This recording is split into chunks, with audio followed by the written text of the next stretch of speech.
In a small coastal town, a successful entrepreneur was about to confront her biggest regret. What started as a family birthday dinner took a shocking turn when she came face to face with her sister's devastating job loss. Isabella Martinez wasn't your typical tech CEO.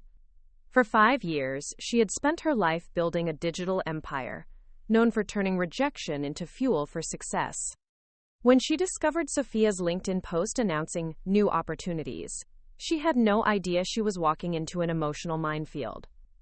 Isabella's impulsive decision to buy her sister's dream house would lead to a family reckoning years in the making. What began as revenge would become reconciliation. Before we jump back in, tell us where you're tuning in from, and if this story touches you, make sure you're subscribed, because tomorrow, I've saved something extra special for you. The words had hung in the dining room air like smoke from a snuffed candle, acrid and impossible to ignore. Isabella could still feel the weight of her family's stares, the way Sophia's laugh had cut through the silence like broken glass. Social media marketing? Sophia had repeated, her voice dripping with the kind of condescension that only an older sister could perfect. Isabella, that's not even a real career. It's what teenagers do for fun. Their mother Carmen had set down her fork with the careful precision of someone trying not to shatter. Mija, you're so close to graduating. Just 1 more year, and then you can have your business degree. Something stable. I don't want stable, Isabella had said, her voice smaller than she'd intended.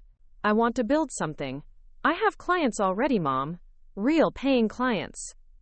Sophia's laughter had been the worst part. Not cruel exactly, but dismissive in a way that made Isabella feel like she was 8 years old again, trying to show off a crayon, drawing to someone who only saw scribbles. Playing with Instagram filters isn't going to pay your bills, Izzy. You'll come crawling back to school in 6 months when reality hits. The memory dissolved as Isabella's phone buzzed against the glass surface of her corner office desk. 34 floors above San Francisco's financial district, with floor-to-ceiling windows offering a view that stretched to the bay, she'd built an empire from those Instagram filters Sophia had mocked. The notification was from LinkedIn. Sophia Martinez had updated her employment status. Isabella's finger hovered over the screen. 5 years of radio silence, and now this. She opened the post, her chest tightening, as she read the carefully crafted corporate speak. Excited for new opportunities as I transition from my role at Henderson & Associates. Looking forward to the next chapter. The comments below were a symphony of professional sympathy. You were such an asset to the team. Their loss. Can't wait to see where you land next.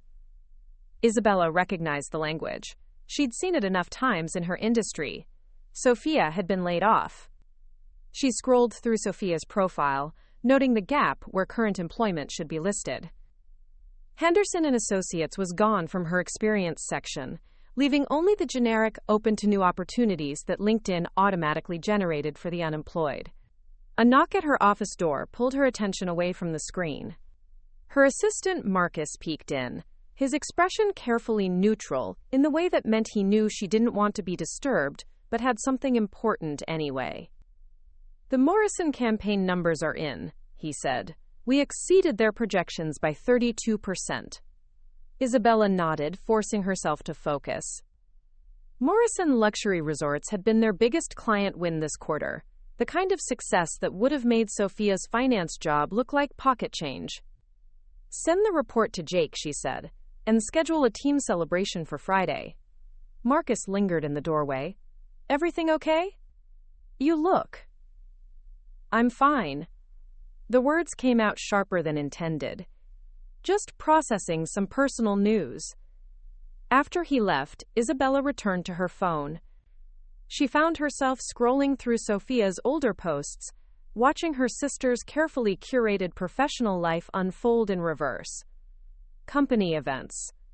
Industry conferences. The subtle bragging disguised as humble gratitude that made Isabella's teeth clench. 3 months ago, Sophia had posted about being, quote, grateful for another successful quarter at Henderson & Associates. 6 months before that, she'd shared a photo from some corporate retreat, smiling beside colleagues who probably didn't even know she had a sister. Isabella set the phone down and stared out at the bay. The afternoon fog was rolling in, turning the water gray and obscuring the distant hills. From up here, the city looked manageable, organized, success distilled into neat rows of glass and steel. Her reflection stared back from the window, overlaid against the view she'd worked so hard to earn. Designer blazer, perfectly styled hair. The kind of polished confidence that came from proving everyone wrong. But underneath the surface, something twisted in her chest. Not satisfaction, though she'd expected that.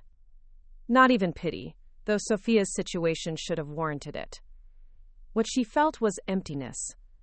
A hollow ache that all her success hadn't been able to fill. Her phone buzzed again. This time it was a real estate alert she'd set up years ago and forgotten about. A property had just come on the market in her hometown. The Victorian house on Maple Street. The one Sophia had always pointed to during their childhood walks, spinning elaborate fantasies about the life she'd live there someday. Isabella stared at the listing photo, her pulse quickening. The house sat behind an ornate iron gate, its gabled roof and wraparound porch exactly as she remembered. The asking price was substantial but manageable for someone with her resources. For the first time since seeing Sophia's post, Isabella smiled. Ryan's hand trembled as he reached for the divorce papers scattered across their kitchen table. Sophia watched from the doorway, her designer blazer wrinkled from the long commute home with her belongings in a cardboard box.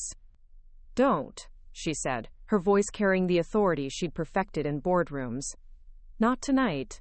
"When then?" Ryan's eyes were red-rimmed with exhaustion. "When you find another job. When you admit that we're drowning?" Sophia's jaw tightened. She couldn't tell him about the foreclosure notice buried in her purse, or the credit card statement she'd been hiding. Pride was all she had left. "Mommy?"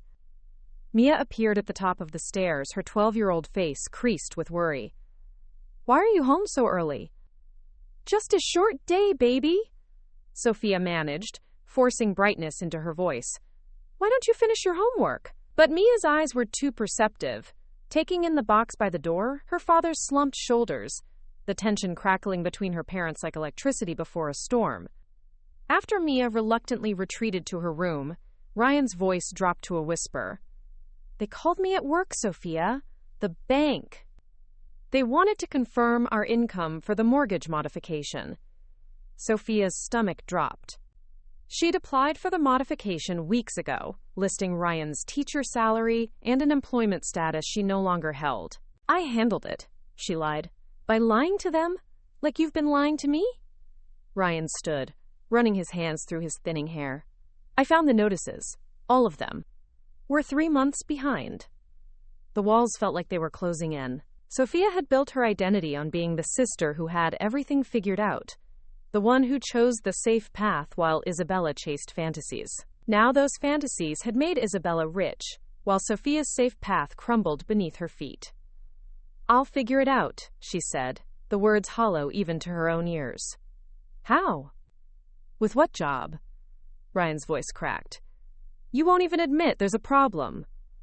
Sophia turned away, unable to meet his eyes. Through the kitchen window, she could see the Victorian house on Maple Street, its windows glowing warm against the evening darkness. She'd driven past it every day for years, imagining the life she'd build there once her career peaked, once she'd proven herself worthy of such grandeur. "I've been thinking," Ryan said quietly. "Maybe it's time I took Mia to my sister's for a while. Just until we figure things out." "You're not taking my daughter anywhere." The words came out sharper than intended, laced with panic. "Our daughter." And she's scared, Sophia. She sees us fighting, sees you pretending everything's fine when it's clearly not. Sophia's hands clenched into fists. She'd sacrificed everything for this life. Her creativity, her spontaneity, even her relationship with Isabella. She'd followed every rule, checked every box, and still everything was falling apart. "I need time," she whispered. "Time for what? To find another job that requires 80-hour weeks? To pretend our marriage isn't broken?" Ryan's voice was gentle now, which somehow made it worse. "I can't do this anymore, Soph. I can't watch you destroy yourself trying to be perfect. Later that night, after Ryan had retreated to the guest room and Mia had finally fallen asleep, Sophia drove past the Victorian house again. She parked across the street, staring up at the ornate gables and wraparound porch. As a child, she'd convinced herself that success meant earning the right to live in a house like this. Now she realized she'd been chasing someone else's definition of worthiness, climbing a ladder that led nowhere. Her phone buzzed with a LinkedIn notification. Someone had viewed her profile. The name made her chest tighten. Isabella Martinez, CEO of Martinez Digital Marketing. Sophia stared at the notification, wondering what her sister thought of her carefully worded unemployment announcement. Whether Isabella felt vindicated or concerned, or worse, whether she felt nothing at all. The birthday cake sat untouched on Carmen's dining room table, its cheerful frosting roses wilting under the weight of unspoken tension. Isabella pushed food around her plate, acutely aware of Sophia's silence across the table. Tell us about your business, mija, Carmen said, her voice carrying the forced brightness she'd perfected over years of mediating between her daughters. I saw the article in that magazine. Isabella glanced at Sophia, who was studying her wine glass with unusual intensity. It's going well. We just landed a major resort chain. That's wonderful, Carmen continued. Isn't that wonderful, Sophia? Sophia's smile was razor thin. Wonderful. The word hung in the air like a challenge. Isabella felt the familiar tightness in her chest, the old wound reopening.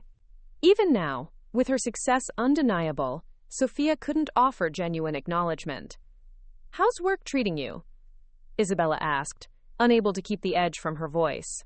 Sophia's fork clinked against her plate. Transitioning. New opportunities. Carmen's eyes darted between her daughters, recognizing the minefield they were navigating. More wine, anyone? After dinner, Isabella escaped to the small balcony overlooking the town. The coastal fog was rolling in, muffling the sounds of evening traffic. From here, she could see the Victorian house's distinctive roofline, its chimneys silhouetted against the gray sky. She's struggling.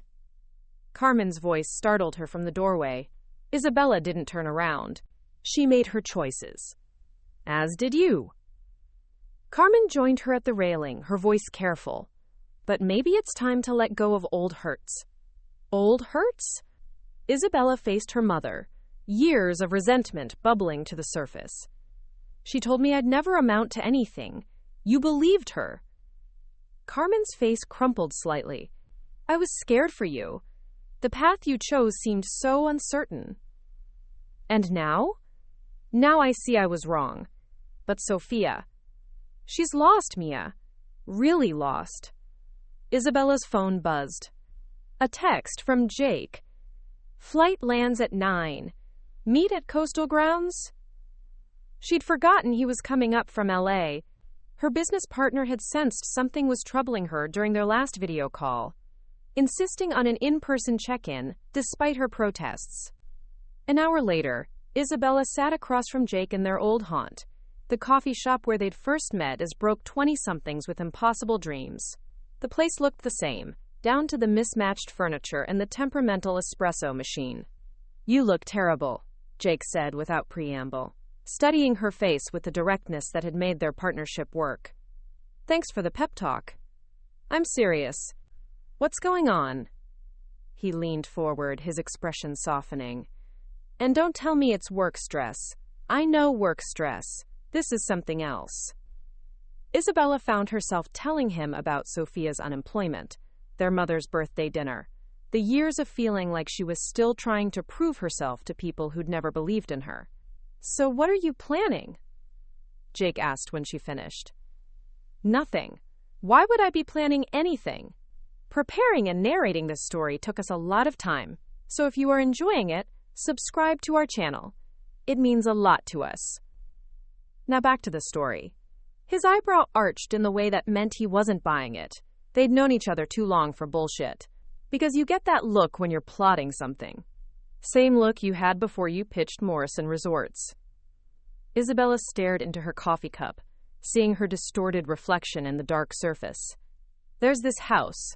Sophia's always wanted it. And? It's for sale. Jake was quiet for a long moment, processing the implications. Izzy, tell me you're not thinking about buying your sister's dream house. Why not? I can afford it. That's not the question, and you know it. His voice carried a warning. The question is why. Are you trying to help her or hurt her? Isabella opened her mouth to answer, then closed it. The truth was, she wasn't sure. The thought of owning something Sophia coveted felt like vindication and generosity tangled together in ways she couldn't untangle. She laughed at me, Isabella said finally. In front of our whole family. Told me I'd never succeed. And you did succeed. Spectacularly. Jake's voice was gentle but firm. So why isn't that enough? Isabella walked home alone, Jake's question echoing in her head. The fog had thickened, turning streetlights into blurred halos. She found herself standing in front of the Victorian house, its dark windows staring back at her, like accusing eyes. Tomorrow, she decided, she'd call Linda Parker. Linda Parker's real estate office smelled like vanilla candles and ambition. Photos of sold properties covered every available wall space, a testament to 30 years of moving families in and out of dreams. Isabella Martinez, Linda said, rising from behind her desk with a smile that didn't quite reach her eyes. I heard you were back in town. Isabella settled into the visitor's chair, noting how Linda's gaze swept over her designer outfit with the practiced assessment of someone who sized up clients by their net worth. I'm interested in the Victorian on Maple Street. Linda's eyebrows rose almost imperceptibly. She'd known both Martinez sisters since they were children, walking past her office on their way to school. That's a beautiful property. Been on the market for 3 weeks now. I'd like to make an offer. Have you seen it yet? I could arrange a showing. Cash offer. Full asking price. The words hung in the air between them. Linda's pen froze halfway to her notepad, her professional composure cracking slightly. Cash? Linda's voice was carefully neutral, but Isabella caught the surprise underneath. That's a significant purchase. $750,000. Is that a problem? No problem at all. Linda fumbled for the appropriate paperwork, her mind clearly racing. It's just... Well, I've known your family for years. Your sister Sophia used to talk about that house when she was little. She'd stop by sometimes, asking if it was still for sale. Isabella's jaw tightened. I'm sure she did. Will you be living there full-time? It's quite large for one person. I haven't decided yet. Linda nodded slowly, her expression troubled. In a small town like theirs, everyone knew everyone's business. She'd undoubtedly heard about Sophia's job situation, Ryan's recent move to his sister's place with Mia. Isabella, Linda said carefully, I've watched you girls grow up. Whatever's happening between you and Sophia, this is a business transaction, Linda. Nothing more. But even as Isabella signed the preliminary paperwork, she could feel the weight of Linda's disapproval. The older woman's silence spoke volumes about what the town would think when news of the purchase spread. Meanwhile, across town, Sophia stood in her empty living room, staring at the boxes that contained the remnants of her marriage. Ryan had taken Mia to his sister's house that morning, their daughter's confused tears still echoing in Sophia's memory. It's just temporary, baby, she'd promised, the lie bitter on her tongue. Her phone rang. Carmen's name appeared on the screen, but Sophia let it go to voicemail. She couldn't handle her mother's well-meaning questions about job interviews that didn't exist, and marriage counseling she couldn't afford. The house felt cavernous without Mia's laughter filling the spaces between her and Ryan's increasingly rare conversations. Sophia had built her identity around being the perfect wife, mother, and professional. Now she was failing at all three. Her laptop sat open on the kitchen counter, cursor blinking in the empty job search field. She'd applied to dozens of positions, each rejection email another blow to her already fractured confidence. At 35, with a decade of experience in finance, She should have been in demand. Instead, the market had shifted while she'd been comfortable in her corner office, and her skills felt suddenly obsolete. A text from Ryan broke through her spiraling thoughts. Mia's asking when she can come home. What should I tell her? Sophia stared at the message until the words blurred. Home. What was home? When you couldn't afford the mortgage. When your husband slept in the guest room, and your daughter flinched every time you raised your voice. She walked to the kitchen window, looking out at the Victorian house that had haunted her dreams since childhood. Its windows glowed warm in the afternoon light, the wraparound porch exactly as she'd imagined it would look when she finally had the life she'd worked so hard to build. The cruel irony wasn't lost on her. She'd spent years chasing the kind of success that would make her worthy of that house, only to lose everything just as it came on the market. Her phone buzzed again. Another LinkedIn notification.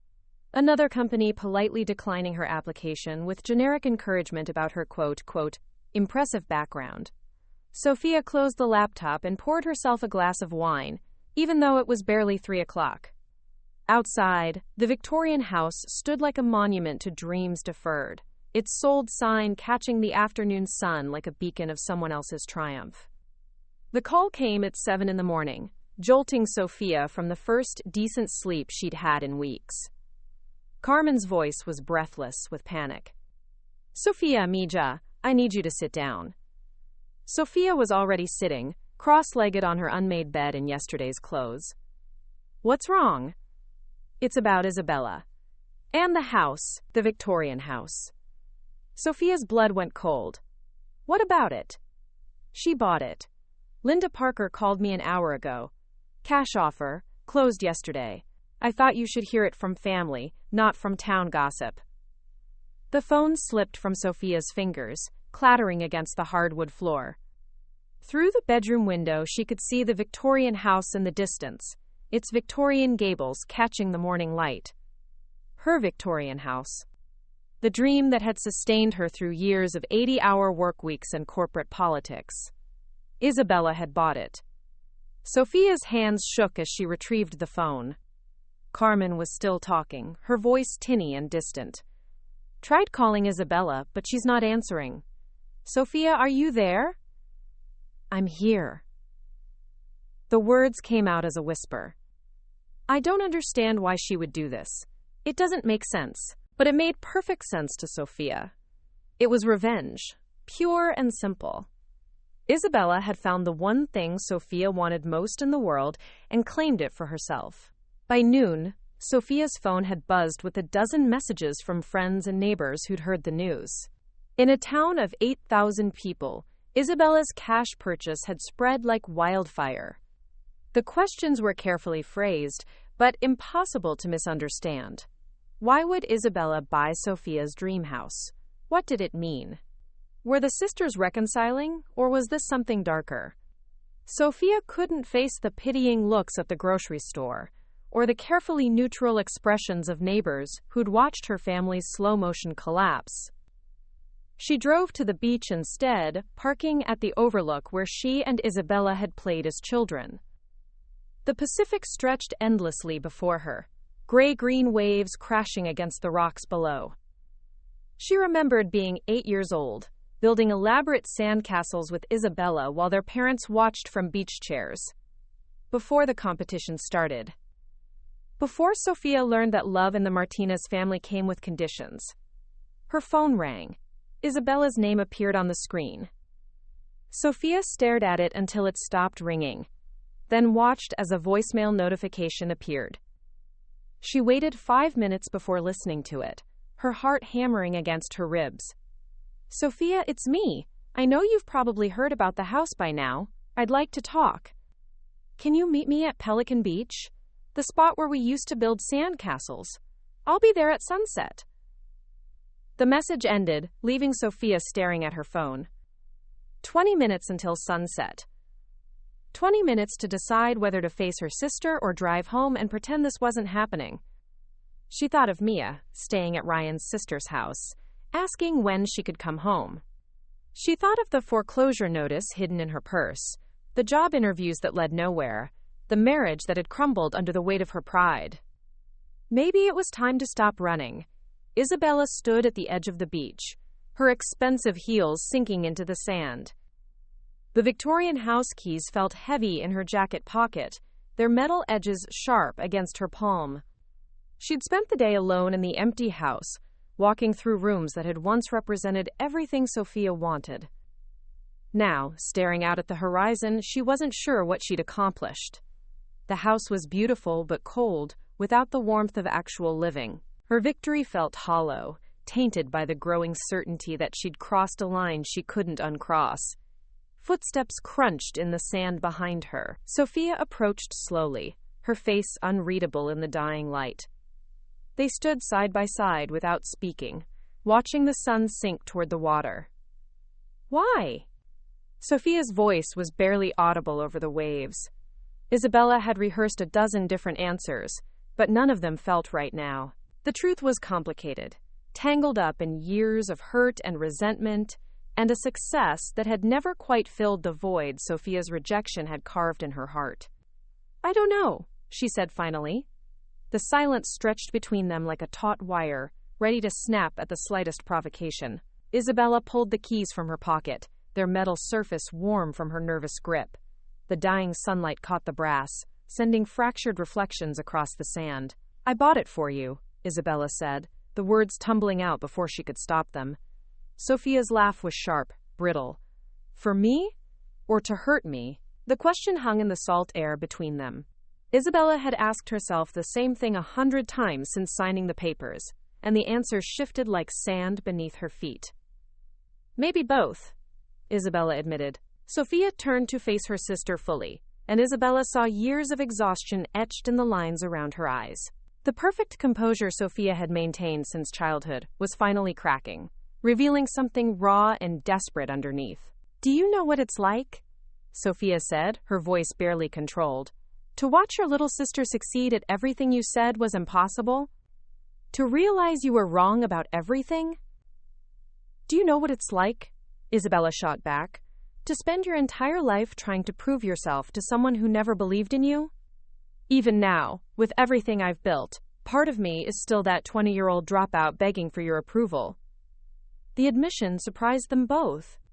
Isabella had never voiced it so clearly, had spent years burying that need under layers of professional success and carefully constructed confidence. Sophia's expression softened slightly. "I never knew you cared what I thought. How could you not know? You were everything I wanted to be. Smart, successful, the favorite." Isabella's voice cracked. "When you laughed at my dreams, it destroyed something in me." "I was 25 and terrified," Sophia said quietly. "Terrified that if your crazy plan actually worked, it would prove I'd wasted my life following rules that didn't matter." From the dunes behind them came the sound of footsteps. They both turned to see a small figure approaching, Mia, her dark hair whipping in the ocean breeze.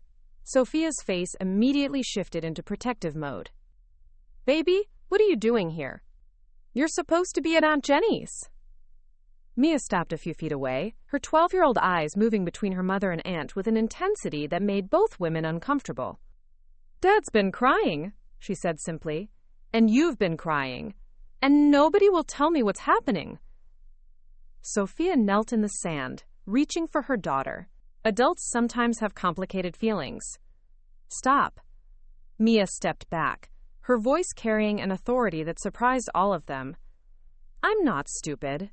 I know Dad moved out because you two can't stop fighting. I know we might lose our house because you lost your job. And I know Aunt Isabella bought the Victorian house that you've wanted forever." The brutal honesty of childhood cut through their adult complications like a blade. Isabella felt something shift in her chest, seeing their family drama through Mia's eyes. "I heard you telling Grandma Carmen that Aunt Isabella was being cruel," Mia continued, her gaze fixed on Sophia. "But maybe she's trying to help and you're too proud to see it." Sophia's face flushed. "Mia, you don't understand. I understand that you taught me to say thank you when someone gives me something," Mia said, her voice trembling slightly. "Even if it's not exactly what I wanted or how I wanted to get it." Isabella found herself studying this remarkable child, part Sophia's determination, part Ryan's gentleness, but with a wisdom that seemed entirely her own. Mia had inherited the best of both parents while somehow avoiding their worst tendencies. "Your mom's right to be suspicious," Isabella said carefully. "I didn't buy the house just to be nice. I wanted to prove something. Maybe hurt her a little." Mia considered this with the seriousness of someone much older. "But you could have done lots of things to hurt her. You could have bought it and not told her. Or told everyone in town why you bought it. But you came here to give her the keys." The simple logic was undeniable. Isabella had indeed come here to offer Sophia the house, despite her mixed motivations. "So the question is," Mia continued, looking between them, "are you going to keep fighting about why she bought it? Or are you going to figure out what happens next?" Sophia stood slowly, sand falling from her jeans. Her daughter's words had stripped away the defensive wall she'd been hiding behind, leaving her exposed but somehow lighter. "I can't afford it," Sophia said quietly. "The mortgage, the maintenance, any of it. I can barely afford groceries right now." Isabella felt something loosen in her chest. This was the first time Sophia had admitted vulnerability, had spoken truth instead of pride. "Then we'll figure something out," Isabella said, surprised by her own words. "Maybe you pay what you can. Maybe it's a loan.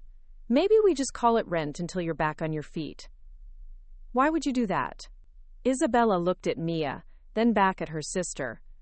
"Because that kid of yours is smarter than both of us combined. And because I'm tired of carrying around anger that's poisoning everything I touch." Sophia's eyes filled with tears she'd been holding back for months. "I'm sorry," she whispered, "for laughing at your dreams. For making you feel small.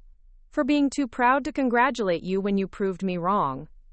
The apology Isabella had imagined receiving for years felt different than she'd expected.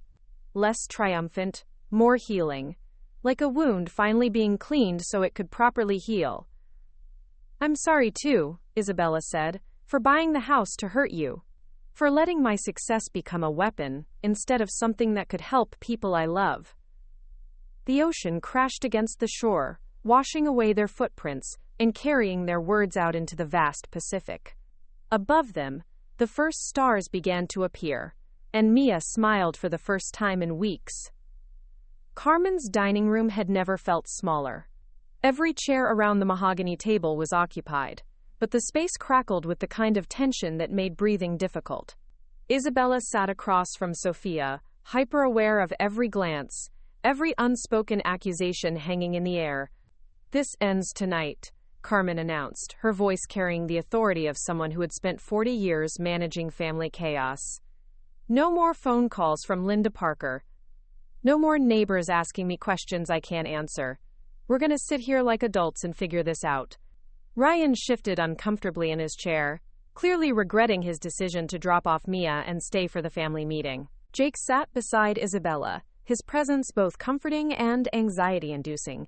He was seeing her family at their absolute worst. "Mom, this isn't your fight," Sophia started, but Carmen cut her off with a look that had silenced both daughters since childhood. "Isn't it? Whose fault is it that my daughters can't be in the same room without someone buying houses out of spite?" The words hit like a slap. Isabella felt her carefully constructed composure beginning to crack. "I didn't buy it out of spite," she said, though even she wasn't entirely convinced. "Then why?" Ryan's voice was quiet but firm. "Because from where I sit, it looks like you took advantage of my wife's lowest moment to prove a point." Jake placed a warning hand on Isabella's arm, but she was already responding, years of resentment pouring out. "Her lowest moment? Do you know what my lowest moment was? It was sitting at this exact table, telling my family about my dreams, and having her laugh in my face. It was dropping out of college and having everyone, including you, Mom, act like I was throwing my life away." Carmen flinched as if she'd been struck. "I was trying to protect you. The path you chose seemed so uncertain." "Uncertain to who? I had clients. I had income. I had a plan." Isabella's voice rose with each word. "But it wasn't the plan you wanted for me, so it didn't count." "That's not fair," Sophia interjected. "Mom was worried about your future." Were you worried about my future when you told me I'd never amount to anything? When you called my work playing with Instagram filters? Isabella turned to face her sister fully. Or were you just protecting your position as the smart one? Sophia's face went white. Mia, who had been silent until now, looked between her mother and aunt with growing distress. Stop it, Mia said quietly, but no one heard her over the escalating argument. You want to know the truth? Sophia's voice shook with suppressed emotion. I was jealous. Jealous that you had the courage to walk away from something safe. Jealous that you believed in yourself enough to risk everything. The admission stunned everyone into silence. I followed every rule, Sophia continued, tears now flowing freely. Got the right grades, chose the right major, married the right man, had the right career. And where did it get me? Unemployed, divorced, losing my house, disappointing my daughter. Ryan reached across the table toward her, but Sophia pulled back. Don't, she said. You left because I was impossible to live with, because I turned our marriage into another performance I had to perfect. I left because you wouldn't let me help you, Ryan said gently. Every time I tried to support you, you acted like it was a personal failure. Carmen looked around the table at her fractured family, her own tears starting. This is my fault. I played favorites. I made you two compete for love instead of teaching you to support each other. You did the best you could, Isabella said, though the words felt hollow. No, I didn't. Carmen's voice was firm. I was so afraid of making the same mistakes my mother made that I made entirely new ones. I should have celebrated both of your strengths instead of pushing you toward some narrow definition of success. Jake, who had been observing quietly, finally spoke. Maybe the question isn't who's to blame, but whether you all want to keep hurting each other or start healing. Mia looked up at him gratefully. That's what I said at the beach. Smart kid, Jake said with a small smile. Clearly gets it from both sides of the family. Isabella felt something shift in her chest. For the first time, she saw her family not as adversaries but as flawed people who had been carrying their own pain for years. I don't know how to fix this, she admitted. I've been angry for so long, I don't remember how to not be angry. Neither do I, Sophia said quietly. But maybe we could start small. Maybe we could just try to be sisters again, instead of competitors. Carmen wiped her eyes with a napkin that had seen better days. I'd like that. I'd like to have both my daughters in the same room without feeling like I need to referee. Ryan cleared his throat. For what it's worth, I think you're both remarkable women. Different kinds of remarkable, but remarkable nonetheless. The compliment hung in the air like a bridge neither sister was quite ready to cross, but its presence offered hope. Outside, the fog was rolling in from the ocean, muffling the sounds of evening traffic and wrapping the house in gray silence. Mia stood up from her chair and walked around the table to stand between her mother and aunt. Without saying anything, she reached out and took both their hands. We're still family, she said simply. That has to count for something. Isabella squeezed her niece's hand, feeling the warmth of connection she'd forgotten was possible. Across the table, Sophia did the same, and for the first time in years, the sisters looked directly at each other without armor. The healing wouldn't happen overnight. But in that moment, surrounded by the people who had shaped them, for better and worse, it finally felt possible. The morning after the family confrontation, Isabella found herself walking along the harbor, trying to process the emotional wreckage of the previous evening. The fog had lifted, revealing a crystalline blue sky that made the chaos in her chest feel somehow manageable. Her phone had been buzzing with messages from Jake, who'd flown back to LA with more questions than answers about her state of mind. She was surprised to find Mia sitting alone on one of the weathered benches overlooking the marina, her legs swinging freely as she watched the fishing boats prepare for their morning runs. Shouldn't you be in school? Isabella asked, settling beside her niece. Professional Development Day, Mia said without looking away from the boats. Dad dropped me off at Grandma's, but I wanted to think. Isabella studied the 12-year-old's profile, struck by how much she resembled Sophia at that age. The same determined set to her jaw, the same intensity in her dark eyes. But there was something different too, a groundedness that neither Martinez sister had possessed at her age. What are you thinking about? Mia was quiet for a long moment, watching a pelican dive for fish near the pier. Why adults make everything so complicated. Such as? You bought Mom the house she's always wanted, but instead of being happy, everyone's angry and crying and asking questions about why. Mia finally turned to look at Isabella. When someone does something nice for me, even if their reasons are weird, I say thank you. Isabella felt a smile tugging at her lips despite the heaviness in her chest. It's not quite that simple. Why not? The question was so direct, so innocent of the years of accumulated resentment between the sisters, that Isabella found herself struggling to explain. Because your mom and I hurt each other when we were younger. And sometimes when people hurt us, we want to hurt them back. But you're not younger anymore, Mia pointed out with devastating logic. You're both grown-ups with jobs and houses and everything. Why are you still angry about kid stuff? Isabella stared out at the harbor, watching a seal surface near the rocks. From the mouths of babes, she thought. Why was she still carrying around anger from her college years? Why had proving Sophia wrong become more important than building something meaningful? Sometimes, Isabella said carefully, when someone we love tells us we're not good enough, it makes us feel broken inside. And we spend years trying to prove them wrong, even after we've already succeeded. Mia considered this, her brow furrowed in concentration. But Mom was wrong. You did succeed. Really, really much. So why isn't that enough? The question hit Isabella like a physical blow. Why wasn't it enough? She had everything she'd dreamed of. Financial security, professional recognition, the respect of her peers. But somehow, Sophia's approval had remained the one thing she couldn't earn or buy. I think, Isabella said slowly, I was afraid that if your mom never admitted she was wrong about me, then maybe she was right. Maybe I was just lucky, or maybe my success didn't really count. That's dumb, Mia said with the brutal honesty of childhood. You're smart, and you work hard, and you're nice to people. That's why you succeeded. Mom being mean when you were in college doesn't change any of that. Isabella felt tears prick at her eyes. When had she lost this clarity? When had other people's opinions become more important than her own self-knowledge? You're pretty wise for 12. Mia shrugged. I pay attention. And I see how happy Mom gets when she talks about you succeeding, even though she tries to hide it. She gets happy? Yeah. Like when that magazine article came out about your company.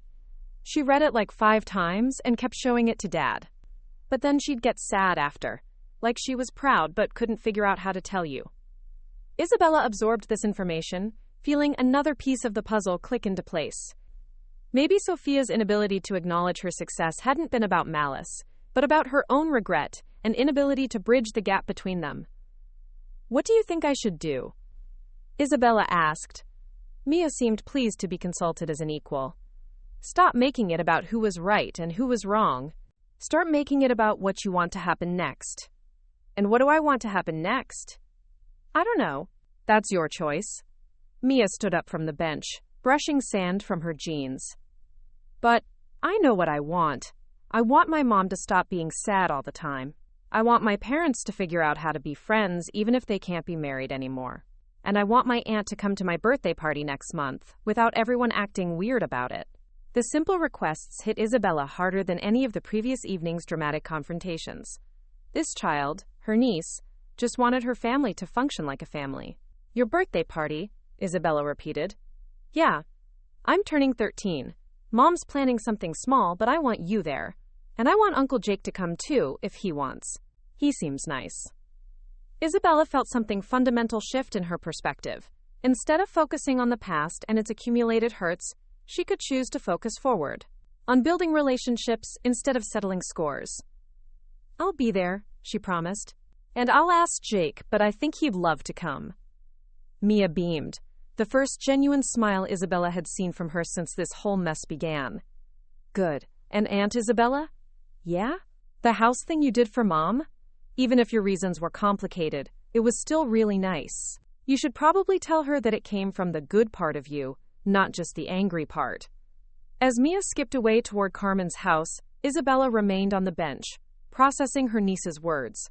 The child had managed to cut through years of adult complications with the simple suggestion that love could coexist with hurt, that families could heal without erasing their history. For the first time since buying the Victorian house, Isabella felt like she understood what she'd actually been trying to accomplish. Not revenge, not vindication, but connection. The gesture had been flawed and complicated, but underneath the mixed motives had been a genuine desire to help someone she loved, even if she'd been too proud to admit it. Her phone buzzed with a text from Sophia. "Can we talk? Just the two of us this time?" Isabella typed back quickly. "Yes.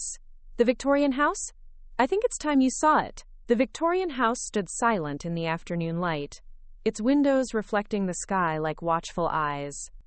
Isabella waited on the wraparound porch, the keys heavy in her palm as Sophia's car pulled into the gravel driveway. This was the first time they'd been alone together since the beach conversation, and Isabella felt the familiar tension coiling in her chest. Sophia approached slowly, her gaze moving over the house's ornate details, the carved gingerbread trim, the bay windows, the tower room that had captured her imagination as a child. Her expression was unreadable, but Isabella caught the slight tremor in her hands as she climbed the porch steps. "It's exactly like I remembered," Sophia said quietly.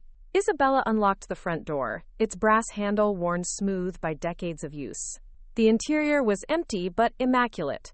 Hardwood floors that gleamed in the afternoon light, built-in bookcases that reached toward 12-foot ceilings, a fireplace surrounded by hand-painted tiles that spoke of craftsmanship from another era. Sophia moved through the rooms like she was walking through a dream, trailing her fingers along door frames and window sills. In the kitchen, she stopped at the large window that looked out over the garden, her reflection ghost-like in the glass. "I used to imagine what it would be like," she said, her voice barely above a whisper. "Coming home to a house like this. Having dinner parties in the dining room. Reading in the library nook upstairs." Isabella leaned against the kitchen island, studying her sister's profile. "You could still do all of that." Sophia's laugh was hollow. "With what money? I can't even afford my current mortgage, let alone maintain a place like this. I told you we'd figure something out." "Why?" Sophia turned to face her fully. "I've been thinking about it all night, and I can't understand why you'd help me. After everything I did to you." Isabella had been asking herself the same question. The easy answer was that she wanted to prove she was the bigger person, but the truth was more complicated than that.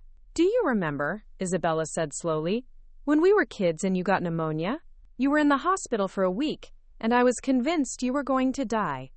Sophia nodded, her expression puzzled. "I made all these bargains with God. I'd give up my allowance, stop fighting with you, clean your room forever if he'd just make you better." Isabella's voice grew softer. "When you came home, I was so relieved that I followed you around for weeks, trying to take care of you. You hated it. I remember. You kept bringing me juice boxes even after I told you to stop. Because you were my sister. And even though we fought, even though you made me crazy, I couldn't imagine the world without you in it." Isabella met Sophia's eyes. "That feeling never went away. Even when I was angry. Even when I wanted to prove you wrong. There was always this part of me that just wanted us to be okay." Sophia's eyes filled with tears. "I wanted that too. But I didn't know how to get back to it. Every time I tried to congratulate you on your success, it felt like admitting I'd been wrong about everything." "You were wrong about some things," Isabella said gently, "but not everything. You were right that business is hard and unpredictable. You were right that I needed to be careful and smart about money. You just delivered the message in the worst possible way." Sophia sank onto the window seat, her composure finally cracking completely. "I was so scared back then. Scared that if your crazy plan worked, it would prove I'd wasted my life playing it safe. And when it did work, when you became this amazing success story, I felt like such a fool. You weren't a fool. You made different choices. Safe choices. Boring choices." Sophia wiped her eyes with the back of her hand. "Do you know what the worst part is? I'm proud of you. I've been proud of you for years, but I couldn't figure out how to say it without also admitting that I'd been a terrible sister. The confession hung between them like a bridge neither had expected to build. Isabella felt something loosening in her chest, a knot of resentment that had been there so long she'd forgotten what it felt like to breathe without it. "You weren't terrible," Isabella said. "You were 25 and trying to figure out your own life. We both were. I laughed at your dreams, and I held on to that hurt for 15 years instead of talking to you about it." Isabella joined Sophia on the window seat. "We were both protecting ourselves in really stupid ways." They sat in silence for a while, watching dust motes dance in the afternoon sunlight. The house felt different with Sophia in it, less like a monument to Isabella's success, and more like what it was meant to be, a home. "I can't accept this as charity," Sophia said finally. "It would kill what's left of my self-respect." "Then don't think of it as charity. Think of it as an investment." Sophia looked confused. "In what?" "In us. In our family." Isabella had been formulating this idea since her conversation with Mia. "You pay me rent, whatever you can afford while you're job hunting. When you're back on your feet, we can talk about you buying it from me, or we can keep the rental arrangement. But the important thing is that it's yours to live in, to make into the home you've always wanted." "Why would you do that?" "Because Mia deserves to have her family back together. Because Ryan deserves to see you happy instead of stressed about money. Because Mom deserves to have both her daughters in her life without having to choose sides." Isabella paused. "And because I've spent 15 years being successful by every external measure, but I've never figured out how to be happy. Maybe helping the people I love is a good place to start." Sophia studied her sister's face, searching for hidden motives or conditions. But Isabella's expression was open, vulnerable in a way Sophia hadn't seen since they were children. "You really mean it?" "I really mean it." Sophia reached across the space between them and took Isabella's hand. Her grip was tentative at first, then stronger as Isabella squeezed back. "Thank you," Sophia whispered. "For the house, yes, but also for not giving up on us.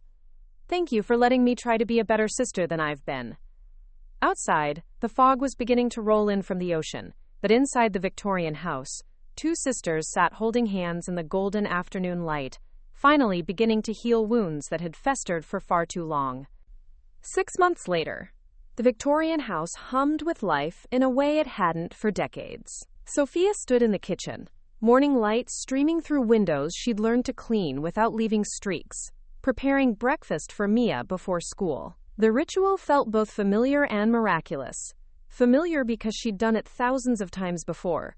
Miraculous because she'd thought those simple domestic moments were lost forever. The house had been transformed gradually, carefully, with pieces of Sophia's life integrated thoughtfully into its bones. Her grandmother's dining set fit perfectly in the formal dining room. Mia's artwork covered the refrigerator in the sunny kitchen. Even Ryan's presence was felt in small ways. The weekend mornings when he joined them for pancakes. The custody arrangements that felt more like family dinners than legal obligations. Isabella appeared in the doorway, still in her running clothes, sweat glistening on her forehead. She'd been staying in the tower room for the past month while her San Francisco condo underwent renovations. But Sophia suspected the extended visit had more to do with discovering the pleasure of family proximity than any construction delays. "Morning," Isabella said, accepting the coffee Sophia offered without being asked. The gesture was small but significant. They'd learned each other's rhythms again, developed new habits that felt both nostalgic and entirely fresh. "Mia's almost ready," Sophia replied, checking the clock. "You sure you don't mind the drive to school?" "Are you kidding? Best part of my day," Isabella grinned. "She's helping me understand TikTok marketing strategies. Apparently I'm not quite ancient but definitely millennial," Sophia laughed, a sound that came easier now than it had in years. "She said the same thing to me about my LinkedIn posts." Mia thundered down the stairs, backpack bouncing, her 13-year-old energy filling the space between them. She kissed Sophia's cheek, grabbed a piece of toast, and headed for the door with Isabella close behind. "Don't forget," Mia called over her shoulder. "Dad's coming for dinner tonight. And Jake's flying in tomorrow for the weekend." After they left, Sophia stood alone in the kitchen, marveling at how naturally their lives had woven back together. The rental arrangement Isabella had proposed was working better than either of them had expected. Sophia paid what she could, which wasn't much yet, but was increasing as her freelance consulting work grew, and Isabella covered the rest. It wasn't charity because Sophia was building equity toward eventual ownership, and it wasn't enabling because Sophia was actively working to improve her situation. More importantly, it had given them space to rediscover each other as adults, rather than the children they'd been when their relationship fractured. Sophia's phone buzzed with a client call, and she settled into the sunny breakfast nook that had become her makeshift office. The freelance work was challenging in different ways than her corporate job had been. Less security but more flexibility, less prestige but more autonomy. She was slowly learning to value different kinds of success. That evening, the dining room filled with the kind of controlled chaos that comes from multiple conversations happening simultaneously. Ryan had arrived with ingredients for his famous lasagna, Jake had surprised them all by bringing his new girlfriend Emma, and Carmen had shown up with homemade flan and unsolicited advice about everyone's life choices. "So this is what family dinners are supposed to feel like," Jake said to Isabella as they set the table together. "No wonder you've been staying up here longer than planned." Isabella glanced around the room, Sophia laughing at something Ryan had said while they cooked, Mia explaining her latest school project to Emma, Carmen rearranging flowers that didn't need rearranging. The scene was imperfect, complicated, but undeniably warm. "It's not what I expected when I bought this place," Isabella admitted. "What did you expect?" "Honestly, I think I wanted to hurt Sophia, prove I was better than her, show everyone that I'd won." Isabella shook her head. "Turns out, winning isn't nearly as satisfying as just being part of something." After dinner, as they cleared dishes and divided leftovers, Sophia found herself alone with Isabella in the kitchen.